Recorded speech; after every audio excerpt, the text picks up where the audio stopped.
On World Environment Day, Madhya Pradesh Chief Minister Mohan Yadav emphasized the importance of living in harmony with nature for sustainable existence. He highlighted that ancient knowledge holds valuable lessons for today's environmental challenges.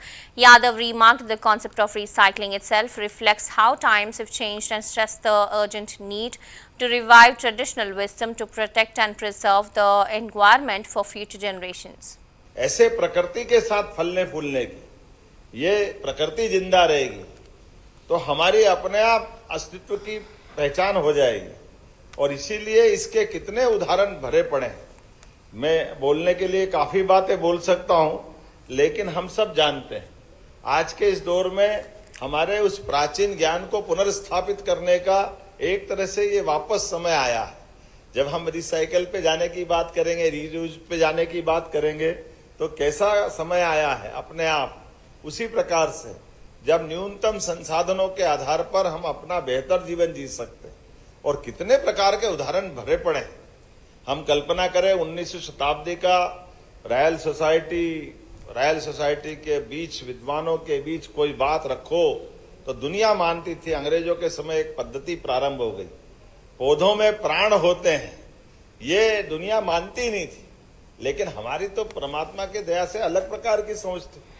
जब जगदीश चंद्र बसु ने इस बात को रखा तो royal society London में उन्होंने अपना इस प्रदर्शन में भाग लिया और भाग लेकर के सबके सामने पौधों को उन्होंने अपने प्रकार से कैस्ट्रोग्राफ करके यंत्र है जिसके माध्यम से पौधों में प्राण होते हैं, वो सिद्ध करके जब बताया तो उनको हाथों हाथ ले लिया, तालियां बजा करके उनका अभिनंदन किया, लंदन भर में स्वागत सत्कार आयोजित किए।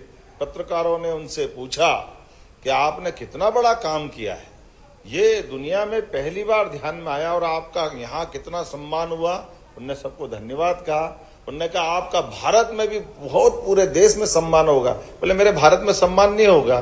तो उनने कहा क्यों, भारत वाले नहीं समझते इस बात को। बोले नहीं, ये बात तो सही है कि वो भारत वालों के लिए अलग प्रकार की दृष्टि है। हमारे गांव से गांव में अनपढ़ से अनपढ़ आदमी को मालूम है कि पौधे में प्राण होता है, तो आपको नहीं मालूम था, आपको बताने आया हूं।